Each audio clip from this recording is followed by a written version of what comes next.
الحمد لله وكفى والسلام على عباده الذين اصطفى أما بعد فأعوذ بالله من الشيطان الرجيم بسم الله الرحمن الرحيم والذين جاهدوا فينا لنهدينهم سبلنا سبحان ربك رب العزة أما يصفون والسلام على المرسلين والحمد لله رب العالمين اللهم صل على سيدنا محمد وعلى آل سيدنا محمد وبارك وسلم.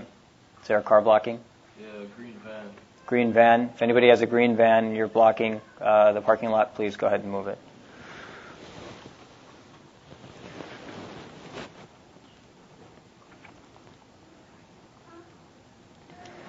If you sit down to write an email to your friend, as you're typing the email, certain mistakes will occur by default. Allah subhanahu wa ta'ala created human beings and they inherently make mistakes as part of their nature.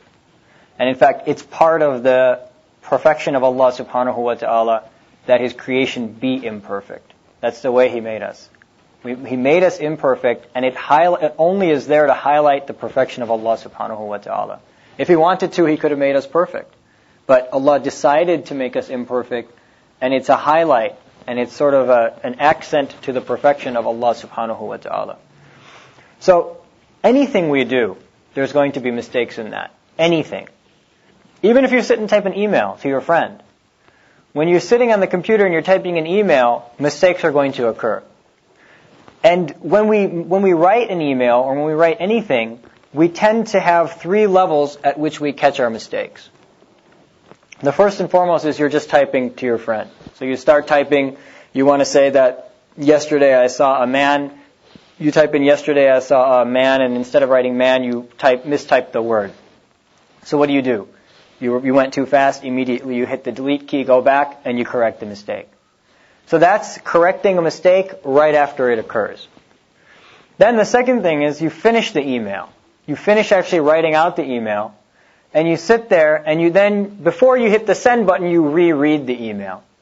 And as you reread the email, you realize that you wanted to say, I can't come tomorrow, and you might have written, I can come tomorrow. You say, oh, wait a minute, I wanted to say cannot. So then you go back, you move the cursor, and you put in the word not, and so that's another level of editing an email. And then a third level of editing occurs when, for example, you have a very serious email that you want to write to a friend.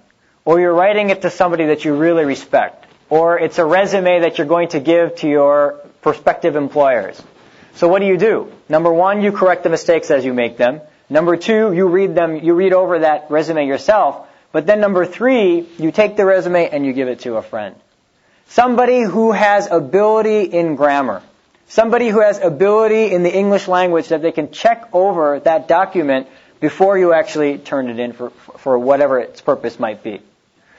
So there's three levels by which we edit the mistakes that we make in our daily life. Well, in the same way, Is there another car, a black Audi, that's blocking the same road? in the same way, Allah subhanahu wa ta'ala has realized that there are going to be imperfections in our life as well. And so there are those exact same three means also exist for editing our life. The exact same three means. So what's the first level? And we do our daily deeds, right? We're living our life, we're doing what we should do, and we make a mistake. And so what are we supposed to do? We pick up on the mistake immediately, and the Prophet ﷺ told us that when you make a mistake, immediately follow it up with a good deed. So you're actually doing something, you catch yourself make a mistake, and then you're supposed to follow it up with a good deed. So that's like the delete key, that's like the backspace key of life. Except that we're editing the book that we're going to present before Allah subhanahu wa ta'ala on the Day of Judgment. It's all writing. Everybody is writing a book. Everything that we say, everything that we do, every breath we take is being written by Allah subhanahu wa ta'ala's angels. So this is a book. It's just like editing anything in life. It's a book that we're actually producing. So when we make a misstep, or when we do something that we shouldn't have done, the Prophet ﷺ told us the first line of editing is that you catch that mistake and you go and you make it up by giving a good deed, making it up with a good deed. Or if you said something against somebody, go back and immediately ask for an apology. Or if you took money from someone wrongly, go back and pay that money. Whatever it might have been, that's a type of editing. And that's the first level at which we edit our lives. The second level that we edit our lives is exactly like completing an email and then reading it before you hit the send button. That's exactly what we should do in our daily life. Now, the Prophet ﷺ told us that we have angels, and that twice a day, over a 24-hour period, our angels take our deeds and carry them up to Allah subhanahu wa ta'ala. That's the send button. Except for we don't press the send button, the sun rises and sets and determines when that sending and when that transmission will occur. So, it's the sunnah of the Prophet ﷺ and the akabir and the ulama after him that they would sit down and they would make istighfar about their life. So they would sit down at the time of Maghrib, right? And they would say, okay, the last time I made istighfar was at Fajr. And so now it's Maghrib. Let me run my whole life in my mind and make istighfar for every single mistake that I might have made. So it's another level of editing. It's the same thing, like writing an email and then hitting before you hit the send button, it's the exact same concept. Except you should be sitting down. This is something we should all be doing. It's part of our development. We should be sitting down right after Maghrib and right after the Fajr prayer. And running our lives through our mind and saying, okay, let's see. After Fajr prayer, since Fajr prayer, the last time I made istighfar, well, I saw something I shouldn't have seen. Astaghfirullah. And I started listening to the radio and I heard these things I shouldn't hear. I shouldn't have heard. Astaghfirullah. So we're sitting there and we're editing and we're wiping away the sins that we actually do. So that's the second level of editing.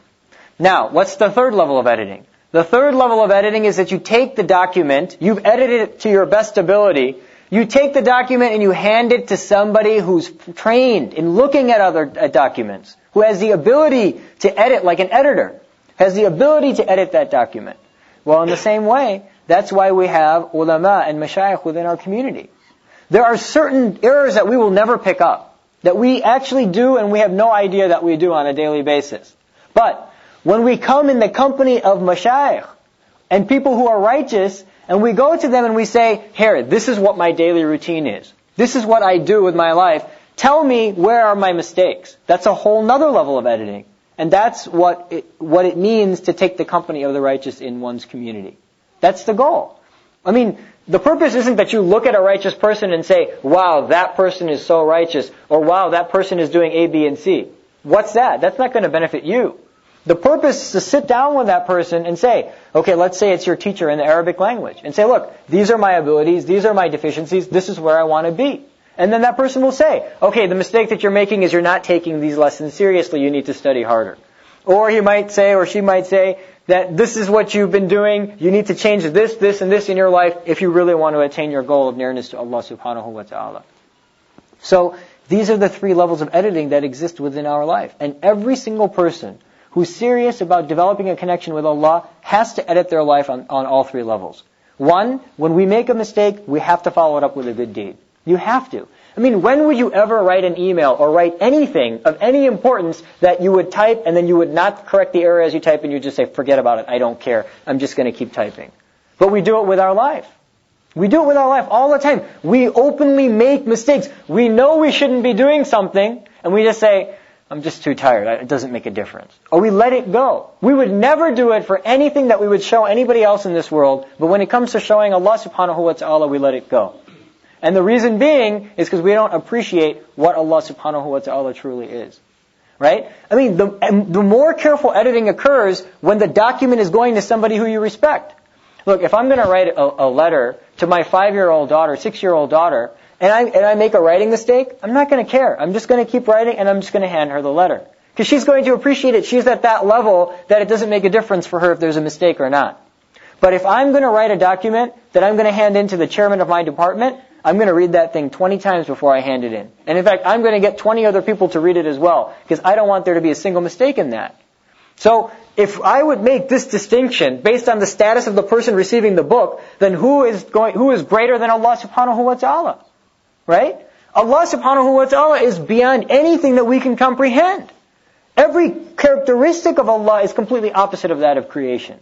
Yet, when it comes to the book that's going to be presented before Allah on the Day of Judgment, we're so loose and we're so ready to leave mistakes in it. But when it comes to anything else in this world, we're so ready to edit and make sure that it's perfect. And that's actually a sign of attachment to this world and detachment from the life of the hereafter. The other reason that somebody might edit something carefully is because of the consequence of that document. Because of the consequence of that document. Meaning, for example, if you're just writing a letter to a friend, you're not going to edit it twice. You might edit it a single time. You might have someone look at it quickly, but you're not going to take that so seriously. Why? It's just a letter to a friend. It's nothing of serious consequence. But if it's a resume for a job that you're looking for, you are going to edit it 10 times. And you are going to give it to 10 other friends. Why? Because now there's consequence to that document. Well, what's more consequential than Jannah or Jahannam? There's nothing more consequential than Jannah and Jahannam. There's nothing else that means anything to us on the Day of Judgment. I mean, if we got everything we wanted in this world, but we ended up in the hellfire, what did we do? What good will it have done us on the last day? And so, this book that we're going to present before Allah, and Allah will represent before us, this book is a consequential book. It has a definite effect. It is going to be put on a balance, and that balance will either go down or it'll go up. And that will determine whether we're going to Jannah or Jahannam. It's not a light matter.